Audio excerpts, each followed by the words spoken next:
Feel the city start to rush. Gellert Hill is watching over me. A quiet kind of hush. First time here and the sun is bright. Standing on the Liberty's crest. Crossing the chain bridge now to Pest. Putting my heart to the test. Yeah, I'm finding my way today in Budapest.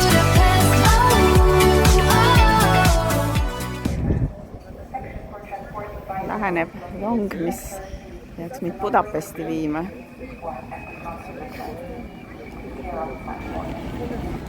Budapest Keelenfeld peatuses astusin välja. No rongi mulje on see, et võrreldes Elroniga on rong natukene tagasihoidlikum, aga midagi otseselt kuulda ka pole. Budapest pandi ajalooliselt kokku 3 jupist või 3 eraldi asulast.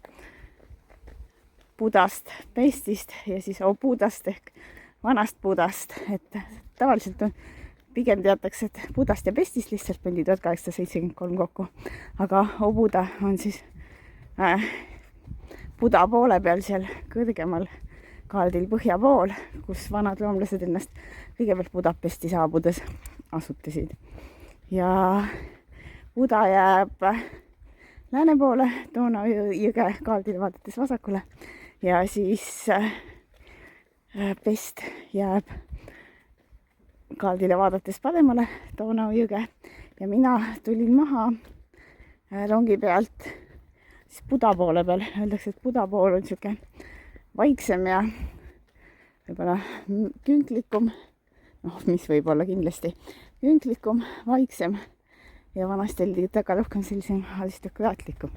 Et ta vaiksem on, seda ma siin väikestel kõrvaltänavatel lonkides praegult näen.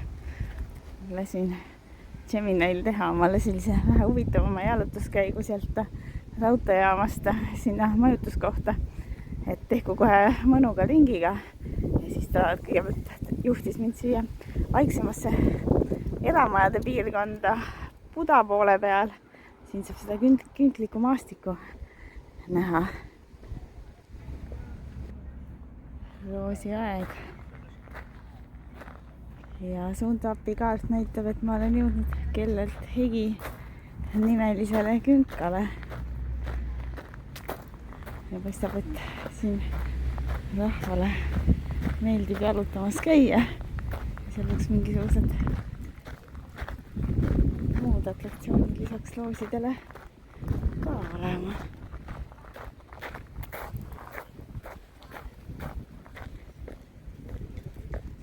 No, Ungari lipp kohe lehvib ja miski ausammas ka seal. No, täitsa kindlalt, siin on kindlus.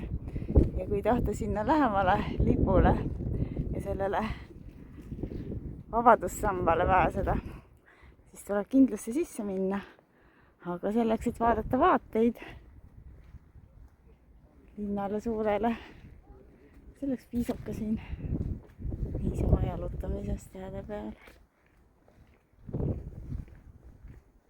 Budapest on päris suur linn, 1,8 miljonit inimest ja koos ümbritsevat linnastuga see kogu krempel, see olla 3,3 miljonit inimest.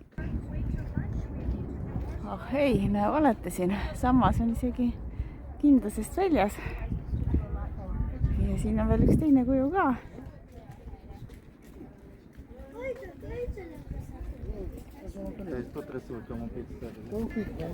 Kõrvalt kuulsin ühte giidi rääkimas, et see, mis siin paistab, et see on ainukene pilvelõhkuja linnas ja et linnal on olemas oma kõrguslimiidid majadele. No ma näin seal teist kõrgemat maja ka, ma ei tea, tema siis seda äkki pilvelõhkujaks ei loe.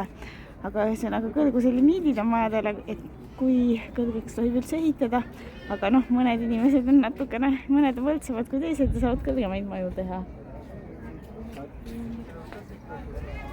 Ja siit nüüd eest vaates seda uhket võidusammast. Üles lipu juurde läheb kohe suur valge, uhke paraadtõpp. No sealt peaks nüüd paistma see madalam linn, nii-öelda. See Pesti pool. Ja suur lai Donau jõgi.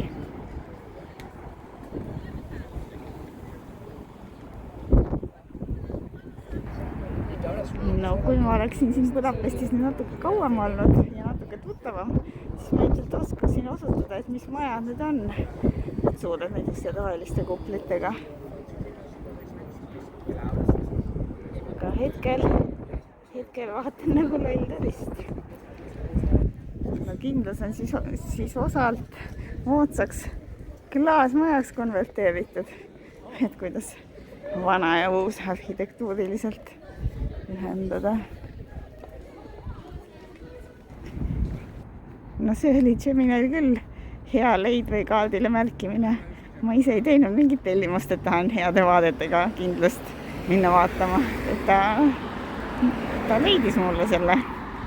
Ja ma ise väga palju ennem ei lugenud või üldse ei lugenud, nii et täiesti tuli mulle üllatusena, et mis asi see on.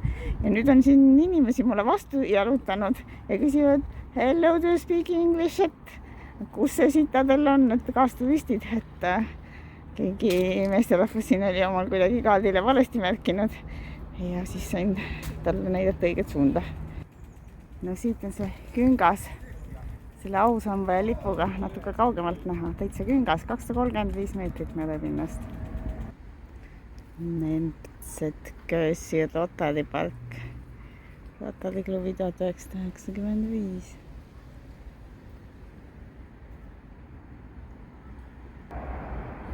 No nüüd lähen nende üüberuhkete kindluselaadsete majade tagant mööda, mida ma ennist sealt vaatekohast nägin, neid rohelisi katuseid. Buda kindluste linnaosa. Kaardid väljas, kus mis on. See on ikka terve suur linn. Oho, mis vaated avanevad. Loomulikult on siia terve kali söögikohti üles ehitatud. Ja nännipud käisid. Keskaegne tänav Buda kindluses. Ja ma ei tea miks. Selline veider paralleel, aga see meenutab mulle natukene Rakvere Pikka tänavat, nagu Vanalinna tänav. Välja arvatud siis, kui ma sinna teisele poole vaatan. Aga kui ma sedapidi vaatan, kuidagi need majade värvid ja toonid. No see kindluste linna ja keskväljak. See on ikka uhke küll. Need majad on alles peened mikerdused.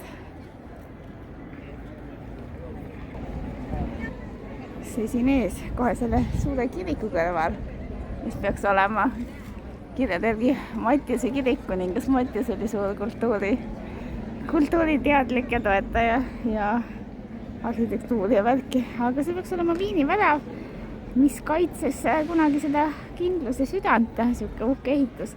Ja siit sisenesid siis need, kes lähenesid Budale Viini keiserliku maanteed pidi.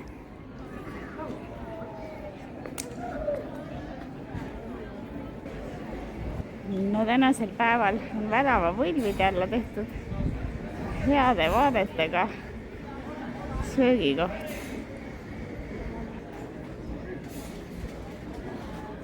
Vaated siis Donau jõele, üle jõe.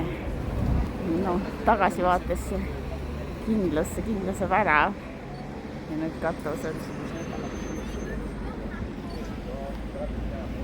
Põhimõtteliselt raha eest on võimalik seal üleval müüride peal kõndida ka näikse nii. Ja nüüd pole muud kui astuda üle Donau jõe, üle silla ja teisele poole, Pesti poolele. Siin selle silla alguses sõna kõige otsesemalt mõttes peaks olema Ungari infrastruktuuri nullpunkt ehk punkt, millest mõõdetakse kõiki maanteid ja viite siis otse sinna Buda poolele kindlusesse. näiks, et olen sattunud rahvapõhilise liikumise tõekraadile. Siin Jalakäijate tänav, tihedalt rahvast. Kaarti uskudes Este Stefani basiilika. Igavesti rahvast täis on see basiilika esine plats.